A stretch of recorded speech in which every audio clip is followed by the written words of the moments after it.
নমস্কার বন্ধুরা, রিঙ্কু রান্নাঘরে আজকের আমি রান্না করছি পুঁইশাক ডাঁটার ঝাল। আপনারা এই পুঁইশাক ডাঁটার ঝাল কে কে খেয়েছেন আমাকে কমেন্টে অবশ্যই জানাবেন। দেখুন, আমি আগে পুঁইশাক ডাঁটাটি কেটে নিচ্ছি। ডাঁটাটি একটু বন্ধুরা ছোট ছোট করে কাটবেন, এইরকম সাইজে, আর একটু মোটা সাইজে ডাঁটাটা নেবেন, হলে ঝালটা খুব ভালো হবে।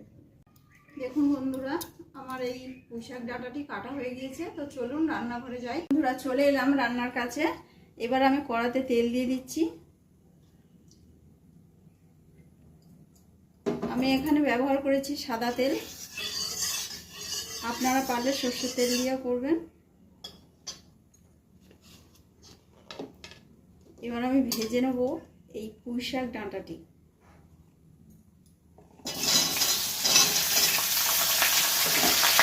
ডাঁটাটি ভাজার জন্য নুন দিয়ে দিচ্ছি,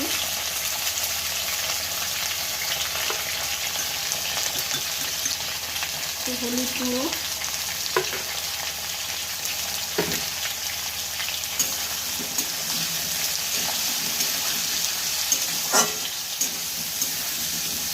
হয়ে গিয়েছে বন্ধুরা ভাজা। তো পুঁইশাক ডাঁটাটি ভাজা হয়ে গিয়েছে, আমি তুলে নিচ্ছি। আমার পুঁইশাক ডাঁটার ঝাল করতে লাগছে যেসব মশলাগুলো আমি বলে দেই: পেঁয়াজ কুচি, কাঁচা লঙ্কা কুচি, টমেটো কুচি, আদা রসুনের পেস্ট আর সর্ষের পেস্ট। প্রথমেই দিয়ে দিচ্ছি তেলের মধ্যে পেঁয়াজ কুচি।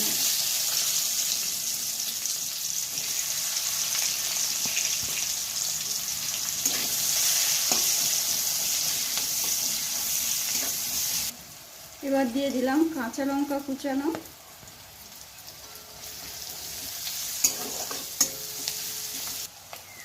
টমেটো কুচানো দিয়ে দিচ্ছি,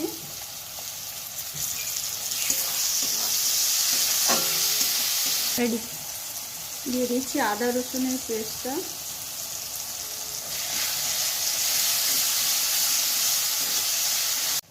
এবার আমি দিয়ে দিচ্ছি হলুদ গুঁড়ো,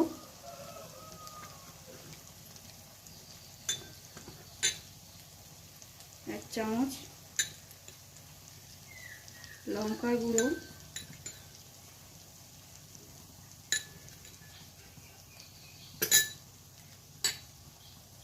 লবণ,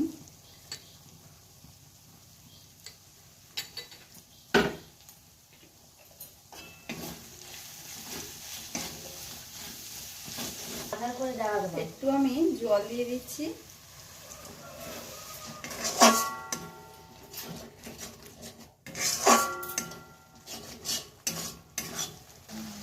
মশলা থেকে তেল ছেড়ে এসছে, তো দেখুন। এবার আমি দিয়ে দিচ্ছি পুঁইশাক ডাঁটা ভাজাটা।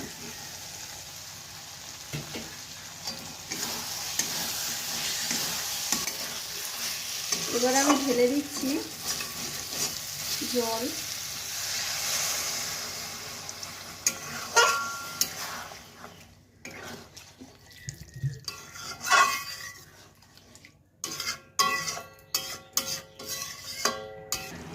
দেখুন, আমার অনেকটাই হয়ে এসছে।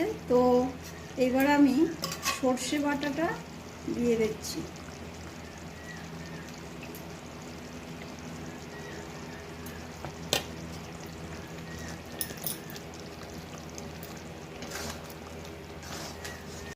আমার পুঁইশাক ডাঁটার ঝাল হয়ে এসছে, তো আমি স্বাদ আনার জন্য একটু চিনি দিয়ে দিচ্ছি।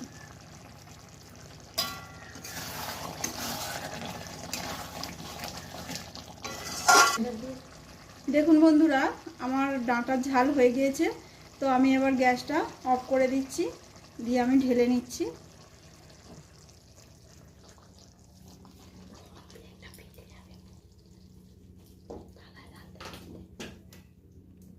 দেখুন বন্ধুরা, আমার পুঁইশাক ডাঁটার ঝালটি হয়ে গিয়েছে।